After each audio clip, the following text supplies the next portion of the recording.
ಅನೀಜಿನೆಸ್ ಇತ್ತಲ್ಲ, ಅದಕ್ಕೋಸ್ಕರ ಚೆಕಪ್ ಮಾಡಿದಾಗ ಬಂದಿದ್ದೆ. Is all right. You will be discharge tomorrow. ಚೆನ್ನಾಗೇ ಮಾತಾಡ್ತಾರ್ರಿ, ನನ್ನ ಜೊತೆ ಮಾತಾಡೋದಲ್ಲ. Is okay, is normal routine ಚೆಕಪ್ಗೋಸ್ಕರ ಬಂದಿರೋದು, ನಾರ್ಮಲ್ ಆಗಿದ್ದಾರೆ.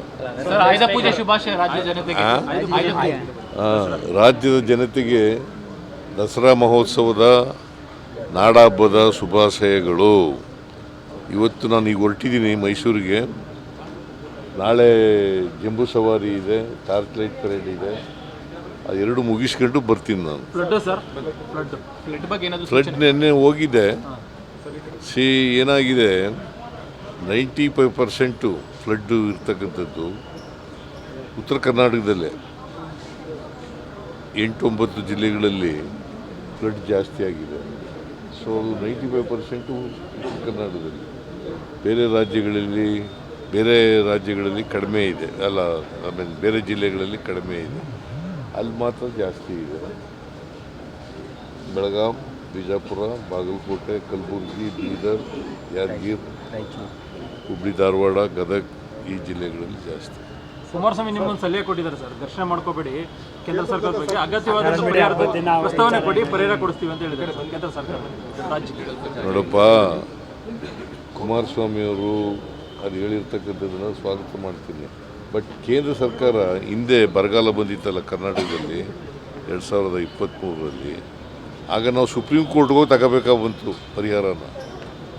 ಸುಪ್ರೀಂ ಕೋರ್ಟು ಬಾಗಿಲು ತಟ್ಟಿ ಸುಪ್ರೀಂ ಕೋರ್ಟ್ನವ್ರು ಆರ್ಡರ್ಸ್ ಮಾಡಿದ ಮೇಲೆ ಪರಿಹಾರ ಸಿಕ್ಕಿತ್ತು. ಕೇಂದ್ರ ಸರ್ಕಾರ ಈಗ ಕೊಡಿಸ್ಕೊಟ್ರೆ ನಮ್ಮ ಇವರು ಇದ್ದಾರಲ್ಲ, ಯಾರು ಕುಮಾರಸ್ವಾಮಿ ಇದ್ದಾರಲ್ಲ, ಕೊಡಿಸ್ಕೊಡ್ಲಿ, ಮೆಮೊರಾಂಡಮ್ ಕೊಡ್ತೀವಿ.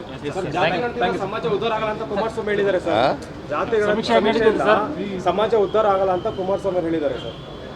ಅವರು ಕೇಂದ್ರ ಸರ್ಕಾರ ಪಾಪ ಕುಮಾರಸ್ವಾಮಿಗೆ ಗೊತ್ತಿಲ್ಲ.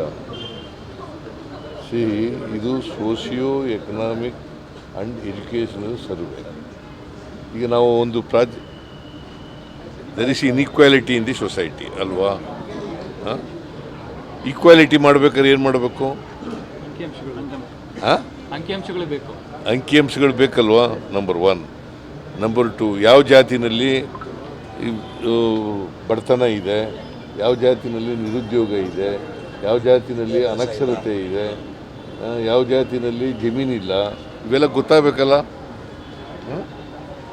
ಗೊತ್ತಾದ್ರೆ ತಾನೇ ಈಕ್ವಾಲಿಟಿ. ಬಾಬಾ ಸಾಹೇಬ್ ಅಂಬೇಡ್ಕರ್ ಅವರು ಏನಂತ ಹೇಳಿರೋದು? ಅಸಮಾನತೆ ತೊಲಗಿಸಿ ಅಂತ. ಅಸಮಾನತೆ ಹೋಗ್ಬೇಕಾದ್ರೆ ಈಕ್ವಾಲಿಟಿ ಬರಬೇಕಲ್ವ? ಎಲ್ಲರೂ ಮುಖ್ಯವಾಹಿನಿ ಬರಬೇಕಲ್ವ? ಹಿಂಗೆ ಸೊಸೈಟಿ ಮುಂದುವರಿಸಬೇಕಾ? BJP ಅವರು ಅಸಮಾನತೆ ಹಿಂಗೇ ಇರಬೇಕು, ಸಮಾಜದಲ್ಲಿ ಈಕ್ವಾಲಿಟಿ ಬರಲೇಬಾರದು, ಇದನ್ನು ಬಯಸೋದು ಯಾವಾಗ. Because they wanted one community supremacy ಇರಬೇಕು. ಅದನ್ನು ಬಿಟ್ಟು ಬೇರೆ ಏನು ಯೋಚನೆ ಮಾಡಲ್ಲ. ಈಗ ಅವರು ಮಾಡ್ತಾ ಇದ್ದಾರೆ ಈಗ ಜಾತಿ ಗಣತಿ ಅವರು ಕೇಂದ್ರ ಸರ್ಕಾರದವ್ರು ಮಾಡ್ತಾರಲ್ಲ, ಯಾಕೆ ಮಾಡ್ತಾ ಇದ್ದರು? ನಮ್ಮ ಒತ್ತಾಯದ ಮೇಲೆ ಮಾಡ್ತಾ ಇರೋದು. ರಾಹುಲ್ ಗಾಂಧಿಯವರು ಒತ್ತಾಯದ ಮೇಲೆ ಮಾಡ್ತಾ ಇರೋದು.